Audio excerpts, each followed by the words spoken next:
Aku diusir bapak usai menikah dengan pria asing. Aku kira bakal hidup nelangsa, tetapi ternyata malah...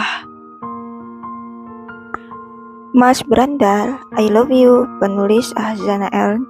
Baca selengkapnya di KBM Up, bab 2. Selamat menempuh hidup baru dengan pria miskin khas, sambungnya sambil menyeringai.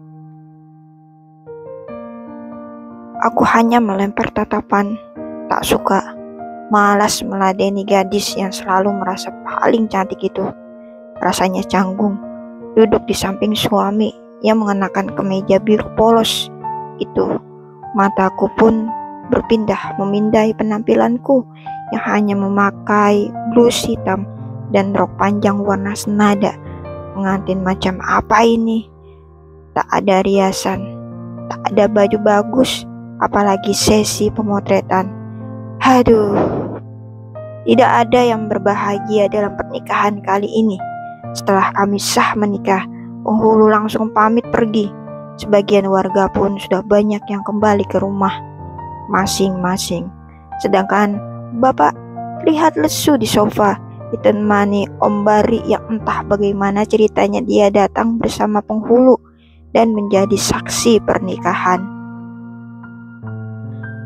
Memangnya kejadiannya gimana, Mas? Kok Astuti bisa dikira mesum? Tanya Om Bari. Aku juga nggak ngerti, Bari. Aku sama Mas Rusti baru saja dari kantor kelurahan. Pulang-pulang rumah sudah rame. Katanya Astuti mesum di kamar. Ibu menimpali usai bapak masih tak merespon. Meski Om Bari telah menunggu beberapa menit. Om Bari menatapku prihatin. Sesekali napasnya terdengar berat. Ia juga menatap tajam ke laki-laki di sebelahku. Dia tampak kesal. Has, Om kira kamu cuma nakal-nakal biasa. Tapi kok Om Bari tidak meneruskan ucapannya. Kemudian mengusap rambutnya kasar. Aku hanya bergeming. Lelah rasanya jika harus menjelaskan lagi. Semua sudah terjadi. Aku telah menikah. Meski ini bukanlah pernikahan yang semestinya, namun hatiku tetap sangat sakit. Ini fitnah terbesar dalam hidupku. Baik-baik ya sama suami khas. Jangan kegatelan. Apalagi keroksi, ucap Bu Yulia sinis. Aku cuma melirik tetangga yang tinggal di sebelah rumah itu. Bukan suaminya yang hobi ke klub biliar itu ya. Kok jadi aku? Awas saja kalau sudah nikah begini, tapi masih suka keluyuran gak jelas. Imbuh yang lain tak kalah ketus. Jadikan ini pelajaran. Kalau gak dikawinin bisa belabas kalian sampai Astuti hamil. Aku gak seperti yang kalian kira. Kalau nggak lihat sendiri, diam aja, Bu. Balasku lelah dihujat. Ibarat maling mungkin ngaku. Pelaku mesum juga nggak bakal jujur, Nur. Bu Yuli menimpali lalu menarik tangan kerabat indah itu. Keduanya lalu keluar rumah setelah berpamitan dengan ibu. Aku meremas ujung baju. Mendadak ingat saat tadi Pak Jarwo dan Bu Ninik tiba-tiba masuk ke rumahku karena mendengar desahan aneh.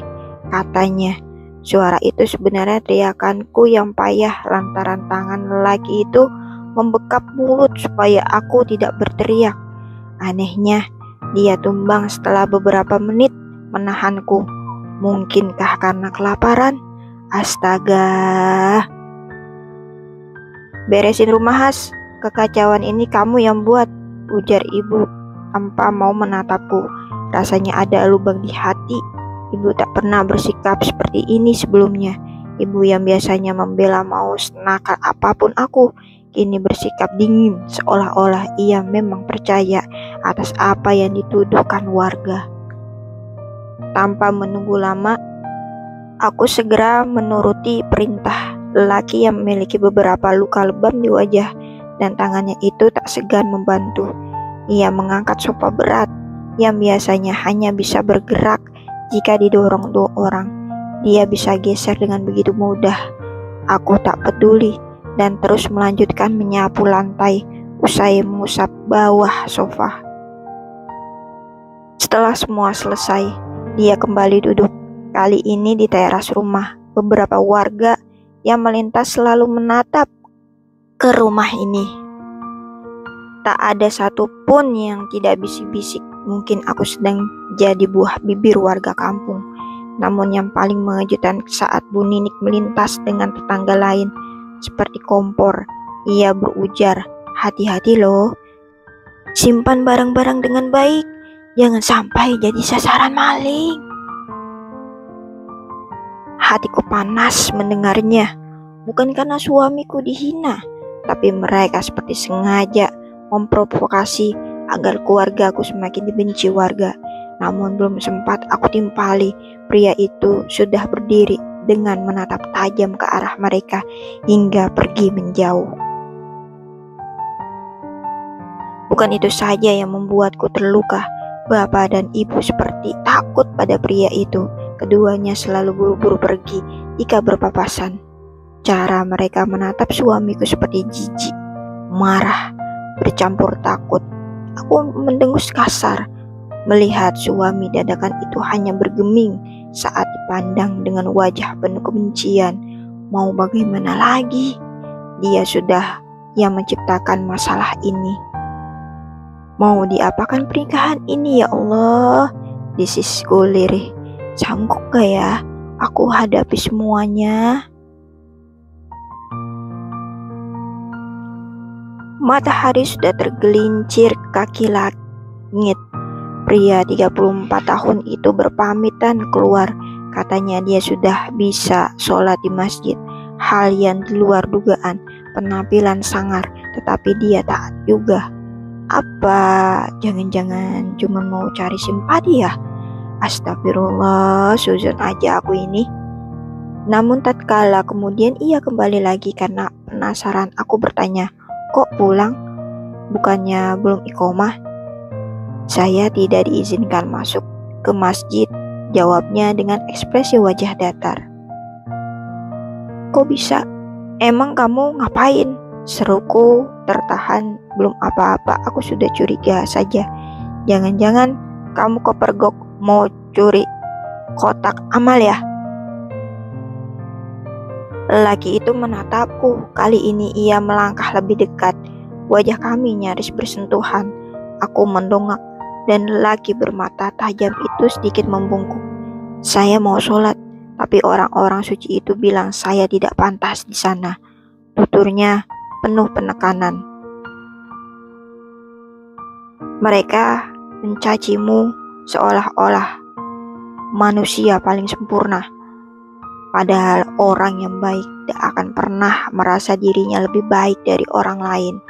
Lanjutnya, lalu menatap langit-langit rumah yang sudah banyak bolong itu. Ada debaran aneh di jantungku saat mendengar ia berbicara, seolah-olah ada luka yang ia sembunyikan di balik kalimatnya.